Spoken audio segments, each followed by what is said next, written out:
ओम शांति। एक बार झूठ बोलने का परिणाम क्या होता है? एक बार झूठ बोलने से हमें उसका फल क्या मिलता है? कितना बड़ा परिणाम आपको चुकाना पड़ता है?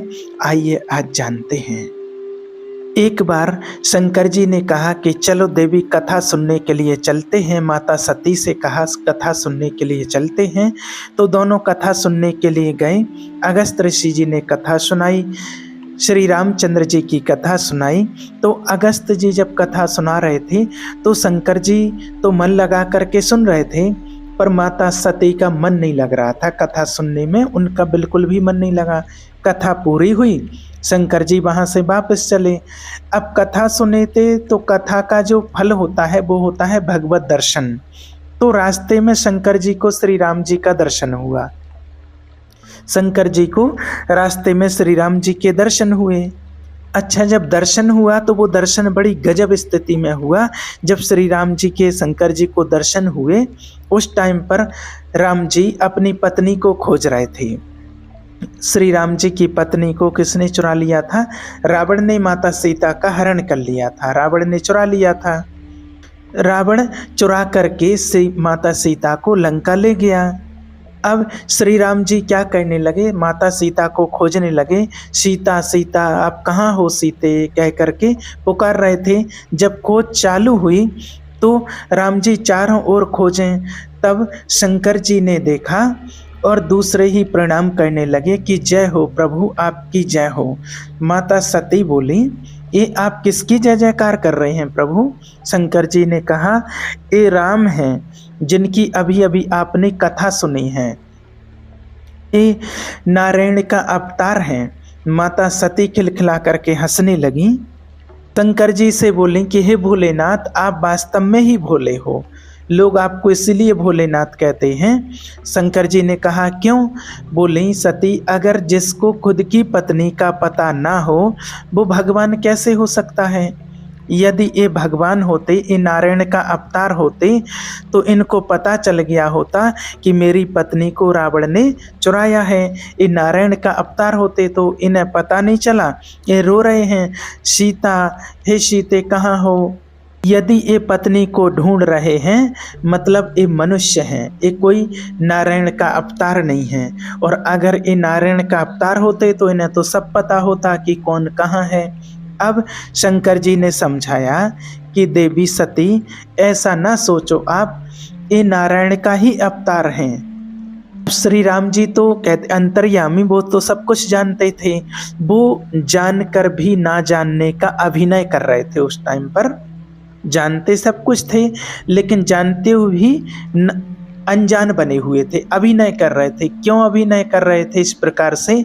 क्योंकि यदि वो जान जाएंगे, अगर वो जान जाते तो इस साबित हो जाता कि नारायण का अवतार है, ये भगवान हैं। और रावण ने वरदान मांगा था कि हम काहू के मरे न मारे, बानर मनुज जाति दो मारे। रावण दो लोगों से मर सकता था, या तो बंदर से या मनुष्य से।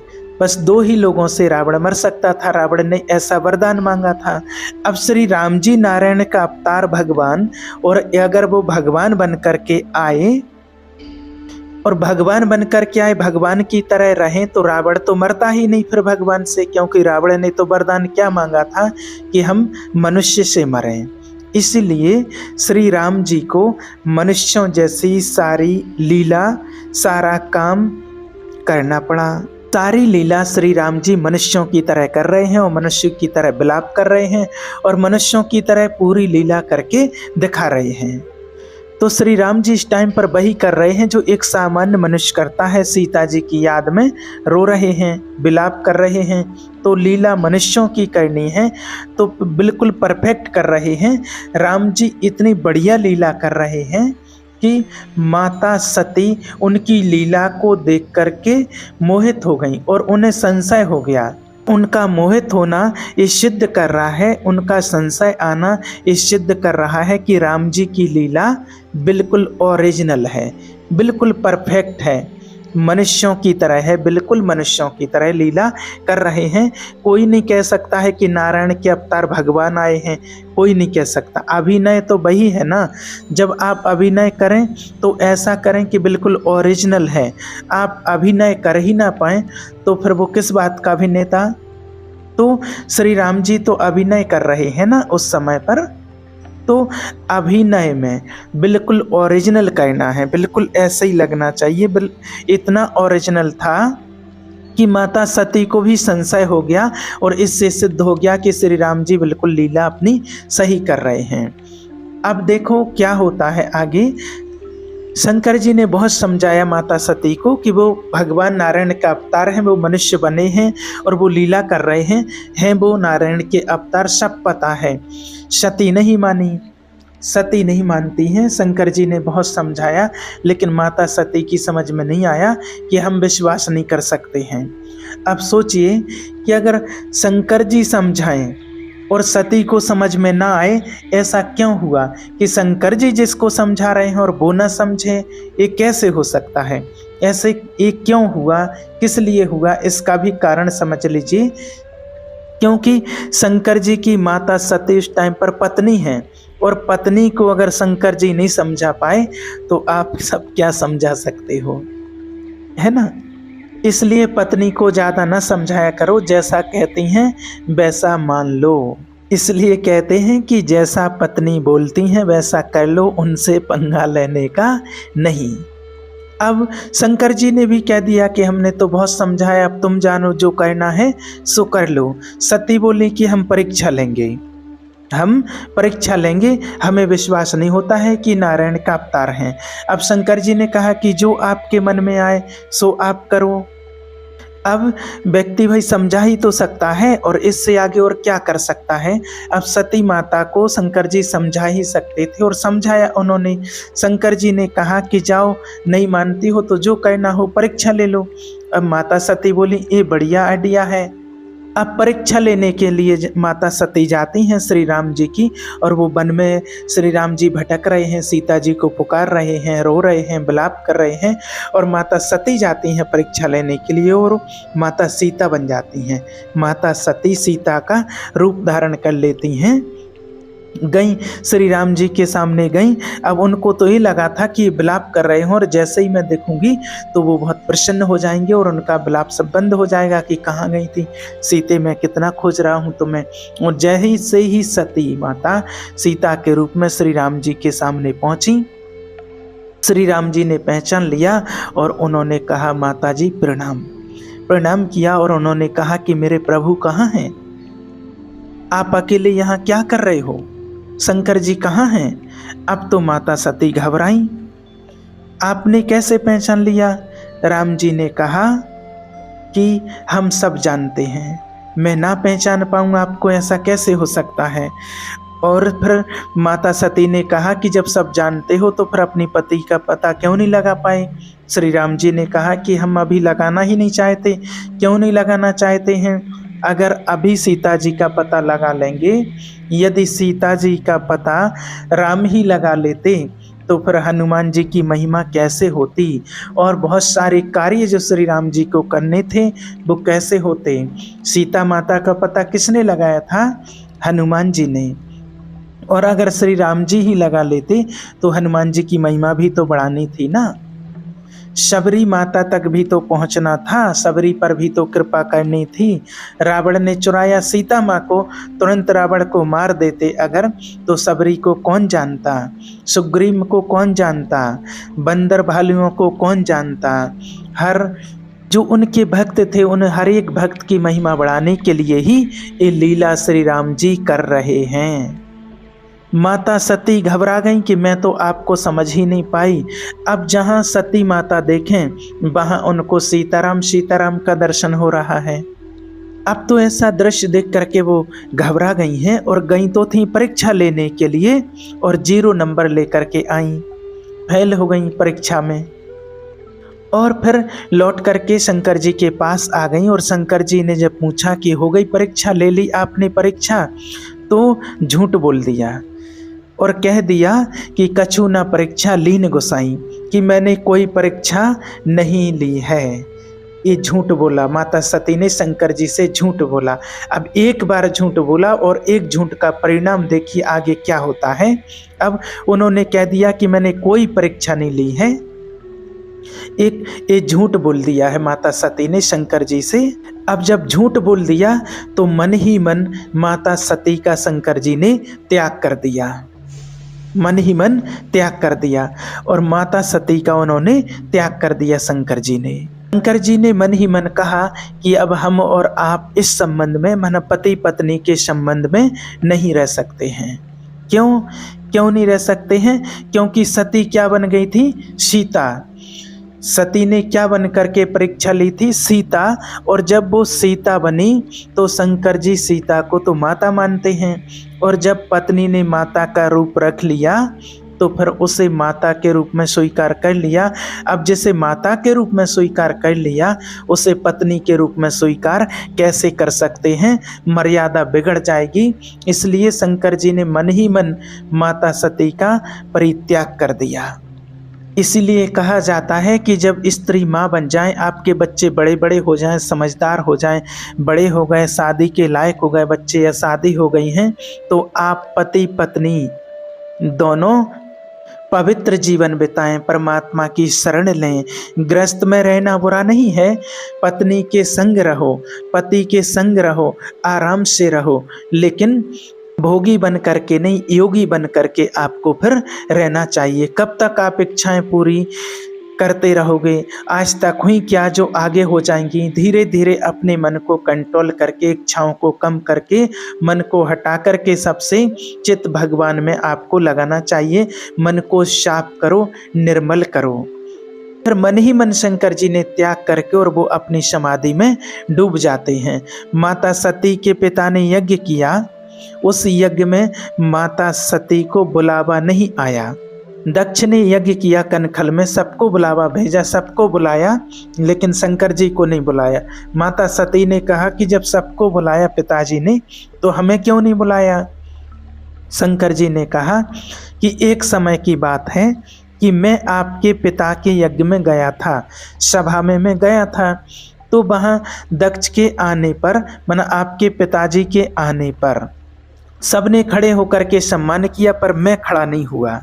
तो दक्ष ने मुझे देख करके कहा कि इनको क्यों बुलाया?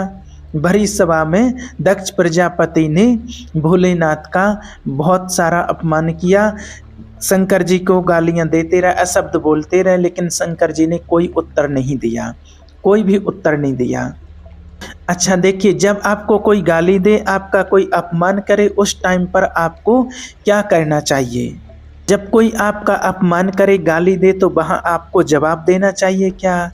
देखिए, जवाब आपको वहाँ देना चाहिए जहाँ समझदार लोग हैं, और जहाँ मूर्ख लोग जो बात को समझना ही नहीं चाहते हैं, और उनके सामने सफाई दोगे तो भी क्या होगा? आप अपनी सफाई देते रहोगे, लेकिन उससे कोई फर्क नहीं पड़ेगा। भाई कुत्ता है, कुत्ते का काम है भौंकना, तो आपको देख करके कुत्ता भौंकेगा, तो क्या आप भी कुत्ते को देख करके भौंकेंगे? और भौंकेंगे तो क्या होगा? समझदार किसको कहेंगे? कुत्ता आपको काटे और कुत्ते ने आप ऐसा कभी होता है कि कुत्ता ने आपको काटा और आपने कुत्ते को काट लिया? आप कुत्ते को काट सकते हैं क्या? ऐसा कभी नहीं होता है। कोई आपको गाली दे और आपने भी गाली दे दी, तो उसमें और आप में अंतर फिर क्या रहा? दक्ष ने भरी सभा में शिव जी का, शंकर जी का अपमान किया, भोलेनाथ का अपमान किया, पर शंकर जी ने कोई भी जवाब नहीं दिया। चाहते तो वो क्या नहीं कर सकते थे, पर दक्ष को कोई उत्तर नहीं दिया, शांति से बैठे रहे। गालियां जब कोई देता है तब आपको क्या कहना है? देखिए, जिस प्रकार से अगर कभी हवा चल रही है और धूल मिट्टी कंकड़ आपके घर की तरफ आ रहे हैं, आपके दरवाजे की तरफ आ रहे हैं, तो उस टाइम पर आप क्या करते हैं? आप अपना दरवाज़ा खोल लेते हैं या बंद कर लेते हैं?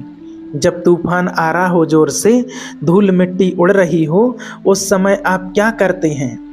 दरवाज़ा अपना बंद कर देते हैं, और जब साफ हवा आ रही हो, अच्छी वायु आ रही हो, तो आप दरवाज़ा अपना खोल देते हैं। उसी तरह से जब आपकी तरफ पॉजिटिविटी आवे, तो तो कानों को आप चालू रखो, सारी अच्छाइयों को अंदर जाने दो, ग्रहण कर लो। और जब कोई आपको गालियाँ, कीचड़ उछाले, अशब्द बोले तो अपने कान के दरवाजे बंद कर लो और उन बातों को सुन कर के इग्नोर कर दो। कोशिश करो कि ऐसी बातों को सुनो ही नहीं। कोई आपको गाली दे रहा है तो देने दो ना, दरवाज़ा आप बंद करो, वो तो देगा। हवा चलने को तो आप नहीं रोक सकते हैं, लेकिन आप दरवाज़ा तो लगा सकते हैं, आप हवा को नहीं रोक सकते हैं। कोई आपको गाली दे रहा है तो आप सुनो ही मत, आप आगे बढ़ते चले जाओ, उस रास्ते से ही हट जाओ, आप गाली मत सुनो आप। अब आप कहोगे कि हम भी गाली देंगे, तो उससे होगा क्या? कुत्ते आपको देख करके भौंकते हैं और आप अगर भौंको तो क्या कहेंगे उसको? समझदार कहेंगे क्या? अगर सामने वाला समझदार होता तो वो आपका अपमान ही नहीं करता, आपको गालियां ही नहीं देता। और वो आपको गालियां दे रहा है तो इस सामने वाले का परिचय है, उस व्यक्ति का परिचय है, उसके संस्कारों का परिचय है कि क्या होता है इसके व्यक्ति के अंदर, क्या है, कितने इसके अंदर संस्कार हैं। अब आप जो कहोगे वो आपके संस्कारों का परिचय होगा। सामने वाले की तरह हमें नहीं बनना है। और कई बार क्या होता है, सामने वाला हमें गुस्सा दिलाता है और आप भी गुस्से में आ जाते हो और आप भी गाली देने लग जाते हो। माना सामने वाला चाहे तो आपको गुस्सा दिलाए, सामने वाला चाहे तो आपको शांत कर दे, आप अपनी चाबी उसे क्यों दे देते हो? कोई कितना भी अपमान कर रहा हो, कोई कितना भी गाली गलौज कर रहा हो, आपको अपना धैर्य नहीं खोना चाहिए, आपको अपना संतुलन नहीं खोना चाहिए। तो शंकर जी ने कोई उत्तर नहीं दिया है। जब कोई आपको गाली दे, उस टाइम पर अपमान करे अगर, तो उस टाइम पर आपको चुप रहना है, आपको कोई जवाब नहीं देना है। इस बात का ध्यान रखना, जरूरत नहीं है सबसे उलझने की। तो वहाँ जब अपमान किया तो उठ करके चले आए शंकर जी। उस टाइम फिर दोबारा जब वहीं कनखल में जब दक्ष ने यज्ञ किया तो सबको बुलाया, शंकर जी को नहीं बुलाए। और माता सती बिना बुलाए कह रही हैं कि क्या मैं जाऊं? शंकर जी मना कर रहे हैं कि बिना बुलाए मत जाओ। और माता सती नहीं मानी और उनकी बात, और वो चली गईं। और जब गईं तो वहाँ पर देखिए, अब पहला क्या है, पहली गलती तो की थी कि उन्होंने झूठ बोला था कि मैंने श्री राम जी की परीक्षा नहीं ली। और दूसरी गलती क्या कर गई कि बिना कहे हुए, माना बिना पति के आज्ञा लिए बिना, और चली जाती हैं यज्ञ में। और वहाँ जा कर के देखा कि पति का अपमान हो रहा है पिता के द्वारा। अब माता सती को बड़ा दुख लगा कि पिता के द्वारा पति का अपमान हो रहा है। और माता सती पति का अपमान सह ना पाई और योग अग्नि में जल करके, उस यज्ञ में जल करके भस्म हो गई। अब वो भस्म क्यों हो गई? क्योंकि वो तो शंकर जी ने तो मन ही मन पहले ही उनका त्याग कर दिया था, क्योंकि वो पति के रूप में, पत्नी के रूप में उनको स्वीकार नहीं कर सकते थे, क्योंकि वो माँ का रूप धारण कर चुकी थी। इसलिए उन्होंने तो वहीं से बस लीला उनकी फिर शुरू हो जाती है। और इसीलिए एक झूठ का परिणाम कि इतना कि माता सती को भी यज्ञ वेदी में जलना पड़ा। आप सोचिए, एक झूठ का परिणाम, जो आप कोई भी, हम सब कोई भी एक बात में झूठ बोल देते हैं, लेकिन झूठ का कितना बड़ा परिणाम चुकाना पड़ता है। देखिए, माता सती नहीं रही, वो यज्ञ में जल गई। जब ये शंकर जी को ये बात पता चली तो वीरभद्र को भेजा, जाओ, और वीरभद्र को भेजा। और वीरभद्र जब आए तो उन्होंने दक्ष का सिर काट करके और उसी यज्ञ में फिर स्वाह कर दिया, पूरा यज्ञ विध्वंस। बाद में दक्ष ने स्तुति की तो उनको फिर बकरे का सिर लगाया, बकरे का सिर मिला। और तो सबसे पहले सर्जन वहाँ पर कौन है? शंकर जी। अपने ससुर के सिर पर बकरे का सिर लगाया है और यज्ञ पूरा हुआ। और वो सती माता फिर हिमालय की पुत्री बन करके आई और पार्वती के रूप में उनका जन्म हुआ। और फिर कितने वर्षों तक उन्होंने बेलपत्र खा करके माता पार्वती ने तपस्या की और पति चाहा शिव को, क्योंकि वो सती ही थी और उनको ही वो पति के रूप में चाहती थी। तो फिर माता पार्वती का विवाह शंकर जी से हुआ। तो कहने का भाव कि देखिए एक झूठ बोला उन्होंने, माता सती ने शंकर जी से, और उसका परिणाम उसको क्या भोगना पड़ा। इसलिए कभी भी हमें झूठ नहीं बोलना चाहिए, क्योंकि झूठ का परिणाम हमें भोगना ही पड़ता है। ओम शांति।